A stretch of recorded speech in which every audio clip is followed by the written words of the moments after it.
Todos los países del mundo en estos momentos están reformando la educación pública. Existen dos razones para ello. La primera es económica. La gente está intentando resolver cómo podemos educar a nuestros niños para que ocupen su lugar en la economía del siglo XXI. ¿Cómo hacemos eso? Si ni siquiera podemos anticipar cómo será la economía al final de la próxima semana, como esta reciente crisis lo está demostrando. ¿Cómo hacemos eso? La segunda razón es cultural. Todos los países del mundo están intentando resolver cómo podemos educar a nuestros niños para que tengan sentido de identidad cultural, para poder legarles los genes culturales de nuestras comunidades y a la vez formar parte del proceso de globalización. ¿Cómo cuadramos ese círculo? El problema es que están intentando enfrentarse al futuro, a base de hacer lo mismo que en el pasado. Y en el proceso están alineando a millones de niños que no ven ninguna utilidad en asistir a la escuela. Cuando nosotros íbamos al colegio nos retenían allí con la historia de que si trabajábamos mucho y sacábamos buenas notas y luego estudiábamos un título universitario, tendríamos un trabajo. Nuestros hijos no se creen eso. Y hacen bien, por cierto. Es mejor tener una titulación que no tenerla, pero ya no es ninguna garantía. Y especialmente no lo es si el camino hacia ella marginaliza la mayoría de cosas que tú consideras importantes acerca de ti mismo. Hay gente que dice que hay que subir los estándares, que eso sería un avance. Ah, ¿sí? Sí, lo deberíamos hacer. ¿Y por qué ibas a querer rebajarlos? No me he encontrado con ningún argumento que me convenza para bajarlos. Pero subirlos, por supuesto que habría que subirlos. El problema es que el sistema educativo actual fue diseñado, concebido y estructurado para una era diferente. Fue concebido en la cultura intelectual de la Ilustración y en las circunstancias económicas de la Revolución Industrial. Antes de la mitad del siglo XIX no había sistemas educativos públicos. En realidad no. O sea, podrías estudiar con los jesuitas si tenías dinero, pero la educación pública, pagada con los impuestos, obligatoria para todo el mundo, gratuita y a la vuelta de la esquina, era una idea revolucionaria. Y mucha gente se opuso a ello. Decían, no es posible para muchos niños pobres que están en la calle beneficiarse de la educación pública.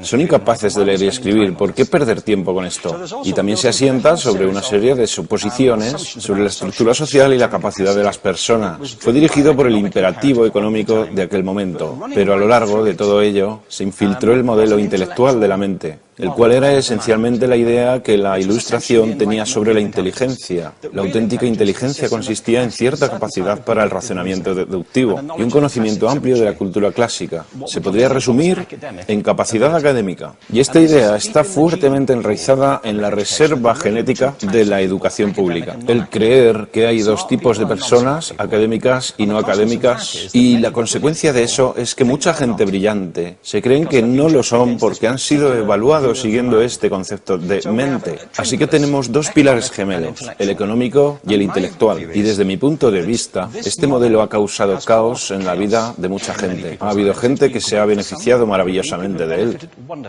pero la mayoría de la gente no.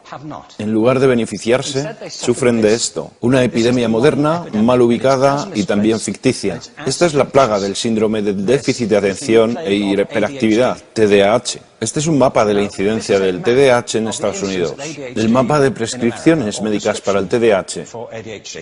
No me malinterpreten. No quiero decir que el síndrome de déficit de atención no exista. Yo no tengo la formación necesaria para ello. Sé que la amplia mayoría de psicólogos y pediatras creen que sí, pero aún es un tema a debatir. Lo que sí me consta es que no se trata de una epidemia. Estos niños están siendo medicados tan rutinariamente como a mi generación nos quitaban las amígdalas, por los mismos motivos caprichosos y por la misma razón, la moda de la medicina. Nuestros hijos están viviendo en el periodo más intensamente estimulante de la historia de la Tierra. Están siendo acosados con información y les están reclamando su atención desde todos los medios. Los ordenadores, los iPhone, las vallas publicitarias y cientos de canales de televisión. Y nosotros les penalizamos por distraerse. ¿Distraerse de qué? Cosas que son un aburrimiento, en la escuela sobre todo. Me parece a mí que no es totalmente una incidencia el hecho de que la incidencia del TDAH haya crecido paralela al incremento de los test estandarizados. A estos niños se les está dando cosas como Ritalin, Adderall, a menudo medicación bastante peligrosa, solo para hacer que se concentren y se calmen. Pero según esto, el déficit de atención aumenta al ir al este de este país. La gente empieza a perder el interés en Oklahoma.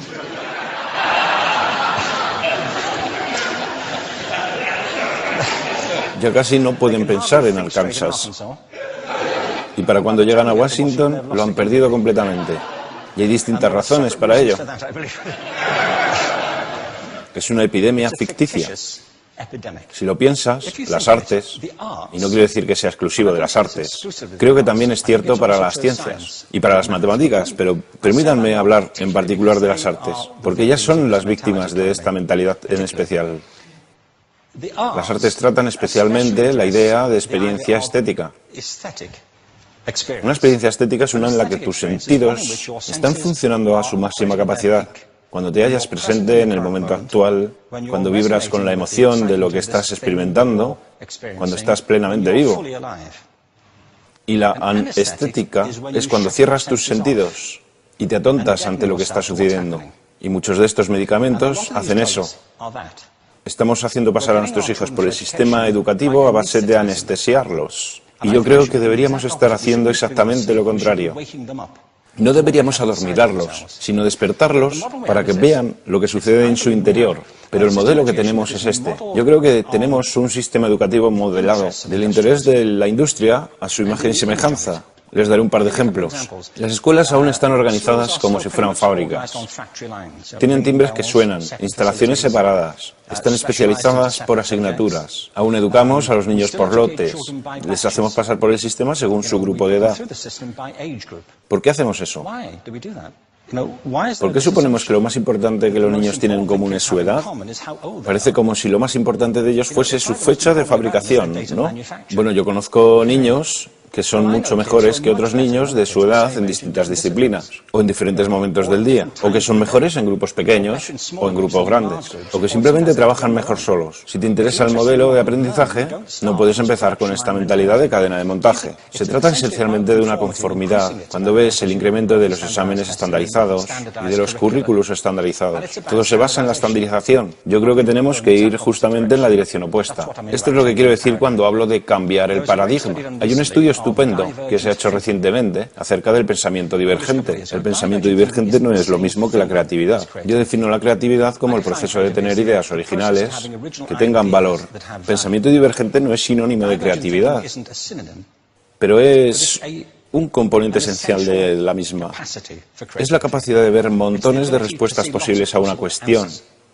Montones de maneras diferentes de interpretar una cuestión. Pensar lateralmente, como lo llamó Edward de Bono. No pensar solamente de manera lineal o convergente. Ser capaz de ver múltiples respuestas y no solo una. Así que yo diseñé un test para esto y voy a inventarme un ejemplo. A la gente se le puede preguntar cuántos usos se le ocurren para un clip. A la mayoría se les ocurren unos 10 o 15. A la gente que se le da bien, se le pueden ocurrir 200. Y lo hacen porque preguntan, ¿el clip podría estar hecho de goma y medir 60 metros?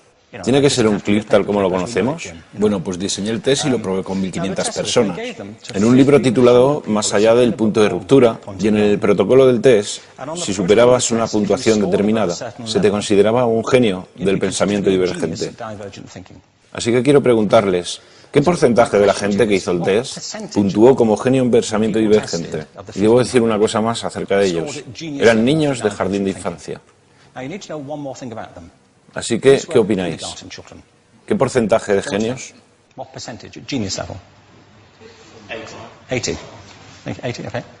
98%. Bueno, la cuestión es que era un estudio longitudinal, así que los mismos niños volvieron a hacer el test 5 años después, en edades entre 8 y 10 años. ¿Qué pensáis? ¿50%? Volvieron a hacerles el test otra vez, 5 años más tarde, cuando tenían entre 13 y 15 años de edad. Y se observa una tendencia, ¿no? Bueno, esto nos indica algo interesante, porque se supone que tendría que ser al revés, ¿no? Empiezas no siendo muy bueno, pero mejoras a medida que te haces mayor. Pero esto demuestra dos cosas. Una es que todos nosotros tenemos esta capacidad. Y la otra es que esta capacidad se deteriora en general. Muchas cosas les han pasado a estos niños durante su crecimiento, pero yo estoy convencido que lo que más les ha influenciado es que a estas alturas ya han obtenido una educación académica. Se han pasado 10 años en la escuela, oyendo que solo hay una respuesta correcta. Esta es la parte de atrás del libro, pero no la mires. Y no copies, porque eso es engañar. Fuera de las escuelas, a eso se le llama colaboración. Esto no sucede porque los docentes así lo quieran. Es simplemente porque sucede así. Es porque se halla presente en la reserva genética de la educación. Tenemos que pensar de forma diferente acerca de la capacidad humana. Tenemos que superar esta vieja idea acerca de lo académico y lo no académico, lo abstracto, lo teórico, lo vocacional, y empezar a verlo como lo que es, un mito. En segundo lugar, tengo que reconocer que la mayor parte de las veces el buen aprendizaje se da en grupos y que la colaboración es lo que alimenta el crecimiento. Si atomizamos a las personas, las separamos y los juzgamos por separado, formamos una especie de desconexión entre ellos y su ambiente de aprendizaje natural. Y en tercer lugar, un asunto importante es la cultura de nuestras instituciones, los hábitos de estas instituciones y los hábitats que ocupan.